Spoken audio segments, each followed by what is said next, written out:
언제나 필승! 네, 반갑습니다. 필승입니다. 자, 이번에 분석해드릴 기업은 세계 3대 크루즈 기업이죠. 노르웨이지안 크루즈에 대해서 분석해드리겠습니다. 일단 이 기업 같은 경우는 제가 필사단 모임 때도 마찬가지고 스터디 모임 때도 마찬가지고 모임이 있을 때마다 얘기가 나왔던 기업 중에 하나예요. 저는 이 트렌드가 바뀌고 있다고 생각을 하고 있습니다. 자, 어떤 트렌드가 바뀌고 있느냐?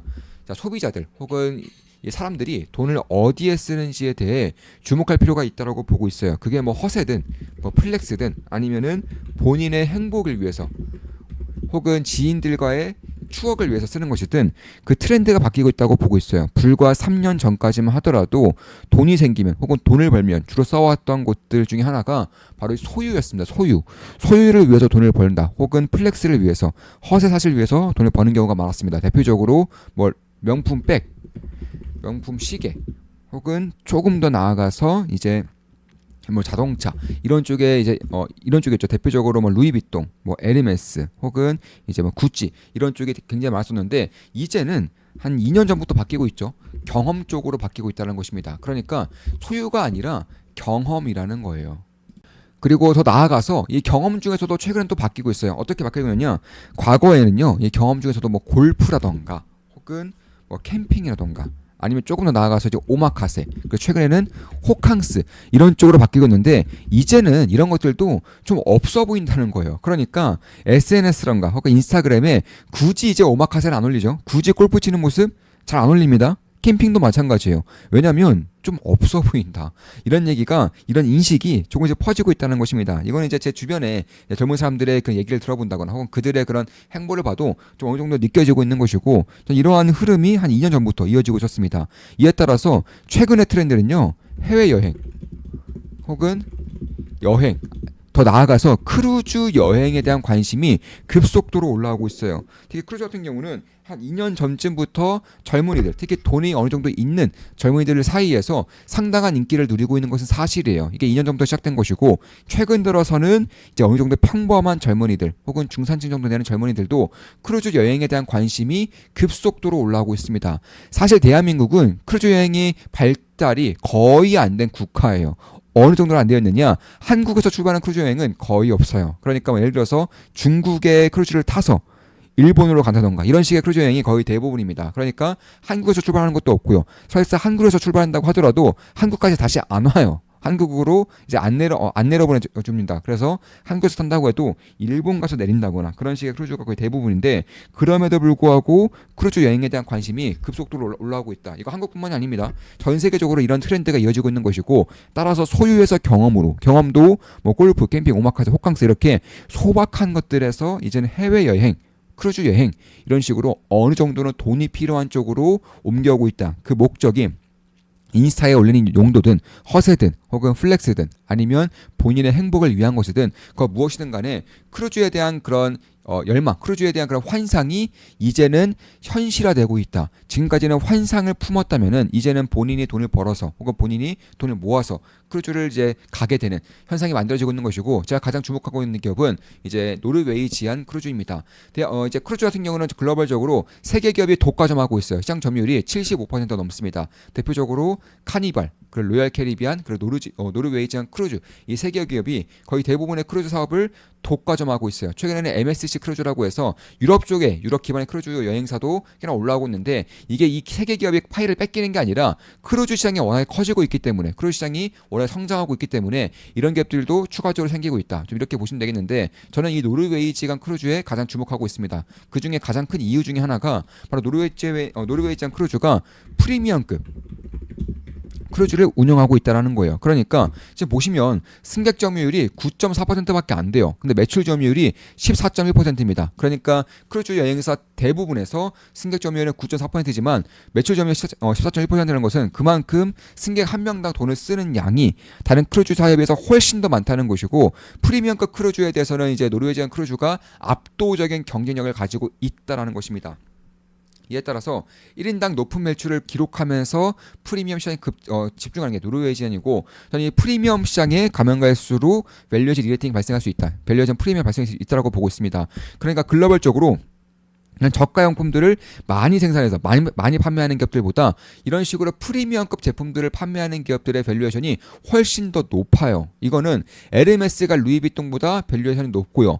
루이비통이 이제 구찌보다, 그러니까 캐링보다 밸류에이션이 높고요.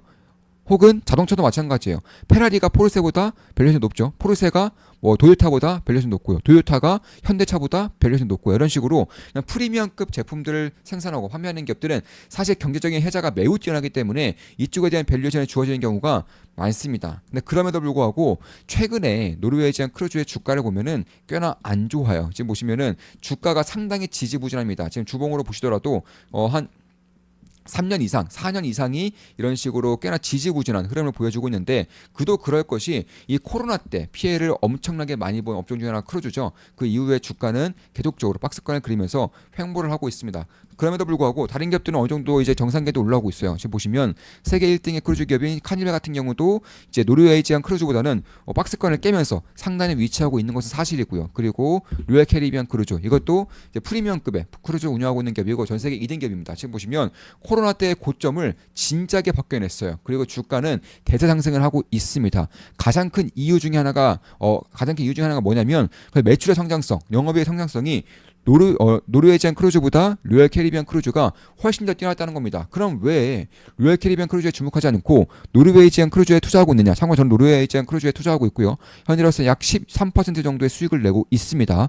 따라서 매수매도 추천을 드리는 게 아니에요. 다만 제가 봤을 때는 저는 이제 우리 멤버분들께 실시간으로 이제 말씀드리면서 투자를 이제 진행하고 있죠. 저는 이 노르웨이지안 크루즈에다가 변곡점이 발생한다거나 지진이 발생할 경우에는 추가 매수도 고려하고 있습니다. 현재로서는 약 13%의 수익을 내고 있지만 추가 매수도 고려하고 있다. 당연히 추가 매수할 때에는 우리 멤버분들께 실시간으로 말씀드리면서 추가 매수를 진행할 것이고요. 한 달에 42,000원이면 제 매수 내역을 실시간으로 보실 수가 있습니다. 그럼 왜 제가 노르웨이지안 크루즈가 성장성이 이제부터는 가장 뛰어날 수 있는지를 말씀드려보자면 일단은 이 크루즈 같은 경우는 결국 배가 있어야 돼요. 그러니까 크루즈가 있어야 됩니다. 근데 크루즈 선박 같은 경우는 지금까지는 로얄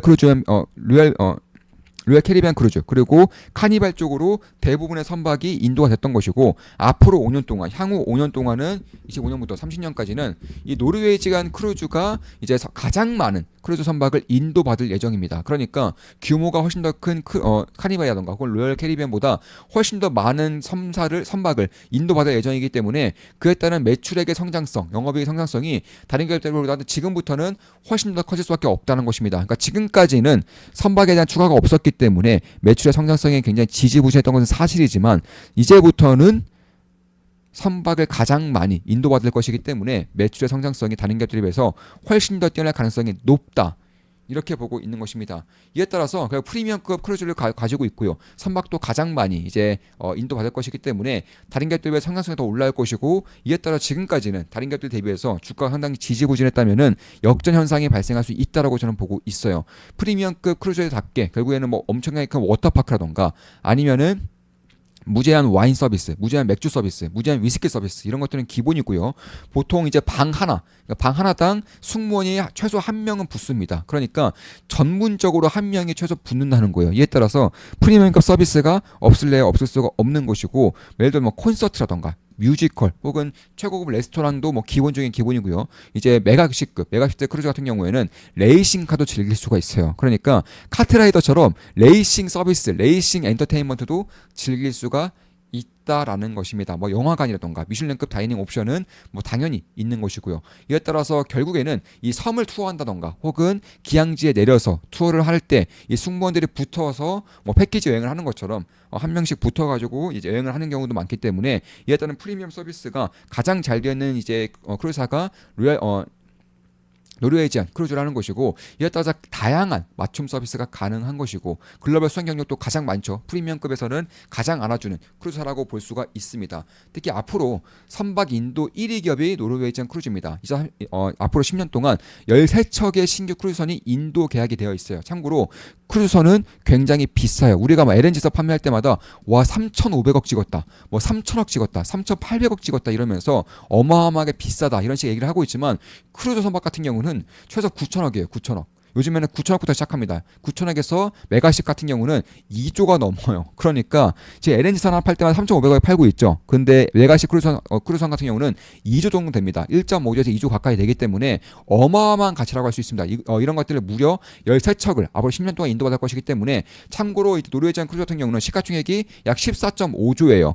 14.5조짜리 기업이 1조 이상 되는 그런 선사를 13척을 앞으로 10년 동안 받게 된다는 것입니다. 그런 것들을 감안했을 때 2등이 로얄 캐리비안 7척이고요. 그리고 MSC 크루즈가 3척, 카니발이 한 8척 정도 됩니다. 따라서 가장 규모가 큰 카니발보다도 5척 이상의 그런 선박을 받게 될 것이기 때문에 지금까지는 선박에 대한 인도가 별로 없었기 때문에 저조한 매출 성장세가 보였지만은 앞으로 10년 동안은 가장 뛰어난 선박에 대한 인도를 받을 것이기 때문에 매출의 성장성이 가장 클 수 있다라는 것이고 이제는 트렌드 자체가 바뀌고 있기 때문에 크루즈 여행에 대한 수요는 저는 가면 갈수록 올라갈 것이라고 보고 있어요. 이미 크루즈 선박에 대한 수요는 이제 코로나 이전까지 전부 다 회복을 하고 있는 것이고 이제는 크루즈 여행에 거의 발달이 안 되어 있었던 아시아 시장에서도 크루즈에 대한 관심이 꽤나 올라오고 있기 때문에 뭐 카리브해, 유럽, 알래스카, 아시아 등 전 세계 노선을 가지고 있는 이제 세계 기업들이죠. 카니발 그리고 로얄 캐리비안, 노르웨이지안 이 세계 기업이 가장 큰 수혜를 보게 될 가능성이 상당히 높다. 특히 섬 같은 것들을 이제 다 인수를 해서 이제 프리미엄 그러니까 프라이빗한 섬에 대한 그런 투어도 다 해줄 수 있는 곳이고 이제 하와이 같은 경우는 전기 노선으로 가장 유일하게 가지고 있는 기업이 노르웨이지안입니다. 그만큼 이제 휴양이라던가 섬에 대한 강점도 분명히 있기 때문에 프리미엄 서비스를 하고 있다는 것만으로도 저는 별로 프리미엄 구조라고 보고 있는 것이고 다만 지금까지 주가가 이제 굉장히 저평가되어 있었던 그러니까 다른 기업들에 비해서 가장 저평가되었던 이유는 매출의 성장성이 거의 없었기 때문이고 그런데 앞으로 10년 동안은 크루즈 선박에 대한 인도가 가장 많기 때문에 매출의 성장이 가장 빠르게 올라갈 수 있는 기업이라는 것과 밸류에이션 프리미엄에 붙어질 경우에는 주가에 대한 상승폭이 매출의 성장성보다 더 빠르게 진행될 수 있다는 것을 투자자로서는 염두에 둘 필요가 있는 것이고 이에 따라서 각자가 한번 업사이드를 판단해 볼 필요가 있다라고 저는 보고 있습니다. 크루즈 메가시 같은 경우는 최소 건조 비용이 1조 이상이고요. 한 1조에서 2조 정도 됩니다. 그래서 그런 것들을 감안했을 때 이런 어마어마한 그런 가치를 지닌 선박을 13척을 앞으로 10년 동안 인도받는다는 것을 봤을 때에는 현재 시가총액 14.5조가 제가 봤을 때는 딱히 고평가 영역은 여전히 아니라고 보고 있는 것입니다. 저 역시나 투자를 진행하고 있고 한 13% 정도 수익을 내고 있음에도 불구하고 추가 매수를 고려하는 이유 중에 하나가 여기에 있다라는 것입니다. 이에 따라서 프리미엄 포지션을 가지고 있는 가장 뛰어난 크루즈 선사라는 것과 객단가가 자체가 높기 때문에 밸류 프리미엄 영업이익도 가장 크게 높게 받을 수 있는 것이고 밸류 프리미엄도 받을 수 있다라는 것 그리고 함대학장이 가장 공격적이라는 것 럭셔리 브랜드를 가지고 있기 때문에 개인당 가장 큰 매출이익을 낼 수 있다라는 것 특히나 이제 비용 관리를 철저히 이제 하겠다라고 밝히고 있고 그런 식으로 올라오고 있기 때문에 앞으로 비용 관리야 그리고 매출 성장성이 더해질 경우에는 영업이익은 이제 곱하기로서 곱셈으로써 빠르게 올라갈 수 있다는 점을 지금부터는 바라볼 필요가 있지 않나 이렇게 보고 있는 것입니다. 자 지금까지 노르웨이지안 크루즈에 대한 분석이었고 앞으로도 좋은 분석, 좋은 기업 분석으로 찾아뵙겠습니다. 저는 이제 플렉스라던가 혹은 허세라던가 혹은 이제 SNS에 올리는 그 사진의 개념이 지금까지는 소유였다면 이제는 경험으로 바뀌고 있고 그 경험도 오마카세라던가 캠핑이라던가 골프 이런 이제 소박한 것들이 아니라 해외여행 혹은 여행 크루즈 여행 쪽으로 조금 더 뜻깊은 경험 쪽으로 저는 이동하고 있다고 보고 있습니다. 이에 따라 가장 큰 수혜를 보는 기업 중에 하나가 크루즈 기업이고 그중에 저도 노르웨이지안 크루즈를 투자하고 있다고 밝히면서 여기서 방송 영상 마치겠습니다. 제 모든 영상은 매수매도 추천 리딩 아닌 거 알고 계시죠? 제 모든 영상은 참고만 하시면 되겠습니다. 필승 구독, 알림 설정, 좋아요는 여러분들께 돈이 됩니다. 주식 투자에 대해서 제대로 배우고 올바른 길로 나감으로써 현명한 투자자가 되고자 하시는 분들은 좋은만 기쁨당임으로 가입하시면 되겠습니다. 제 모든 것들 전수해드리고 핵심적인 것들만 매일같이 분석해드리는 텔레그램 방입니다. 필승이었습니다. 필승!